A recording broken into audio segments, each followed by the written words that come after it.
தூத்துக்குடி மாவட்டத்தில் பதநீர் சீசன் தொடங்கிய நிலையில் கருப்பட்டி உற்பத்தி பணிகளும் தீவிரம் எடுத்திருக்கின்றன. பதநீருக்கு கிடைக்கும் நல்ல விலை கருப்பட்டிக்கு கிடைப்பதில்லை என்று பனை தொழிலாளர்கள் வருத்தம் தெரிவித்துள்ளனர். கற்பக விருட்சம் என்றழைக்கப்படும் பனைமரத்திலிருந்து பதநீர், நுங்கு, பனங்கிழங்கு, கருப்பட்டி உள்ளிட்ட மருத்துவ குணங்கள் கொண்ட பொருள்கள் கிடைக்கின்றன. பதநீர் சீசன் தொடங்கியிருக்கும் நிலையில் கோவில்பட்டி, விளாத்திக்குளம், வேம்பார், குளத்தூர் உள்ளிட்ட பகுதிகளில் பனைமரங்களில் பனைத் தொழிலாளர்கள் பதநீர் இறக்கும் பணியில் தீவிரமாக ஈடுபட்டுள்ளனர். வழக்கமாக பதநீர் சீசன் ஜனவரி மாத இறுதியில் தொடங்கிவிடும் நிலையில் இந்த ஆண்டு சற்று தாமதமாகவே தொடங்கியிருக்கிறது. இருந்தும் 1 லிட்டர் பதநீர் 200 ரூபாய் வரை விற்பனையாகிறது. இப்போ பதினெட்டு சீசன் வந்துருச்சு. இப்போ வந்து போன வருஷம் பார்த்தோம்னா சீசனில் வந்து 10 கிலோ கொண்ட ஒரு தொலாம் கருப்பட்டி 3000 ரூபாய்க்கு இருக்கு விற்றது. இப்போ வந்து ஆரம்பத்தில் வந்து 200 ரூபாய் வரைக்கும் கிலோ விற்கி, இருந்தாலும் போக போக வந்து விலை கூடுதலுக்கான வாய்ப்புகள் இருக்கு.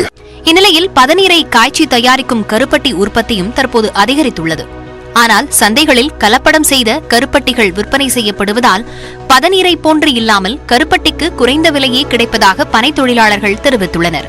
அதில் பனங்கருப்பட்டின்னு வந்து எல்லா இடத்துலையும் விற்றாலுமே ஒரு 10 வருஷ காலமாக இந்த லோக்கலில் வந்து அதாவது கருப்பு கட்டின்னு சொல்லிட்டு உடன்குடி, திருச்செந்தூர், கயத்தார் இந்த பகுதியில் வந்து செயற்கை தொழிற்சாலை ஆரம்பித்து செயற்கையாக வந்து பனங்கருப்பட்டி உற்பத்தி வந்து எல்லா இடத்துல விற்காங்க.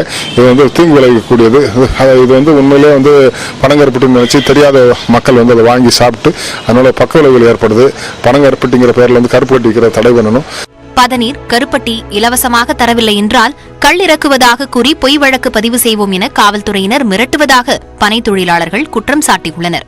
பதநீர் இருக்குன்னா வந்து பதனி வந்து டெய்லி வந்து 5 லிட்டர் கொடுக்கணும், 10 லிட்டர் கொடுக்கணும் சொல்லி கேட்காங்க. அதே நேரத்தில் பனங்கருப்பட்டி வந்து ஓசி கேட்காங்க, பணமும் கேட்காங்க. கொடுக்கலன்னா வந்து பொய் கேஸ் போடுவோம், கல் விற்கிறேன்னு சொல்லி கேஸ் போடுவாங்க.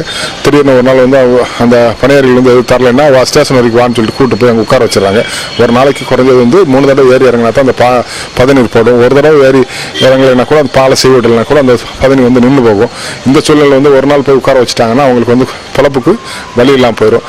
பதநீர் இறக்குபவர்கள் மீது கள் இறக்குவதாக போலீசார் பொய் வழக்கு பதிவு செய்தாலோ அல்லது மிரட்டினாலோ கடும் நடவடிக்கை எடுக்கப்படும் என தூத்துக்குடி மாவட்ட எஸ்பி பாலாஜி சரவணன் தெரிவித்துள்ளார். பதநீர் சீசன் தொடங்கிருச்சு. பதநீர் இறக்குறாங்கல்ல, ஆமா, நம்ம காவல்துறை வந்து கல் இறக்குறாங்கன்னு சொல்லி அவங்கள வேணுங்க ஸ்டேஷனுக்கு அழைக்க வைக்கிறாங்க, தொந்தரவு பண்றாங்க. குற்றச்சாட்டு இருக்கு. நம்ம டிஜிபி சார்னு சொல்லியிருந்தாங்க கல் இறக்குறதுக்கு அனுமதி அந்த மாதிரி தொந்தரவு பண்ணக்கூடாது அப்படின்னு சொல்லியிருந்தாங்க. நிறைய அந்த குறிப்பா நம்ம எட்டியாபுரம் இந்த சைட்ல வந்து அந்த மாதிரி இப்ப இறங்கும் போது டெய்லி ஸ்டேஷனை கூப்பிட்டு உட்கார வச்சிருக்காங்களா, அப்படிங்கும்போது அவங்களுக்கு தொழில் பாதிக்கப்படுது அப்படின்னு சிரமங்கள் இருக்கு சார். வந்து எனக்கு ஒரு விஷயம் தான் இதுல என்னன்னா, சிலர் கல்ல இருக்கிறவங்க மாத்தி பண்ணாலும் தெரியாது. அதுல என்னவோ அதுல உண்மையை என்னவோ கரெக்டா நடவடிக்கை எடுக்கதான் சொல்லியிருக்கேன். கல்ல இருக்கணுங்கன்னா அவங்களுக்கு அனுமதி கிடையாது. பழந்தலையும் இருக்குன்னா அதுக்கு ஒன்னும் பிரச்சனை இல்லை, அதை நம்ம அப்செக்ட் பண்ண வேண்டியது இல்லைங்கிறது கிளியரா சொல்லியிருக்கு. நமக்கு ஏதேனும் அந்த ஏதாவது அந்த மாதிரி மாற்றி பண்ணலாங்கன்னு ஏதாவது புகார் இருந்ததுன்னா நம்ம நடவடிக்கை எடுக்கலாம், ஒன்னும் பிரச்சனை இல்லை. அவங்க சென்சிடைஸ் பண்ணிருக்கோம், சொல்லியிருக்கோம். இதனால நம்ம அதை டைப் பண்ணி பாத்துக்கலாம். நீங்க சொன்னதை எடுத்து மறுபடியும் நான் ஒரு பாத்துக்க சொல்லிடுறேன். தங்களுக்கு பாதுகாப்பு வழங்க கோரியும் கருப்பட்டியை நியாய விலைக் கடைகளில் விற்பனை செய்ய அரசு நடவடிக்கை எடுக்க வலியுறுத்தியும் வேண்டுகோள் விடுத்துள்ளனர். நியூஸ் 18 தொலைக்காட்சிக்காக மகேஸ்வரன்.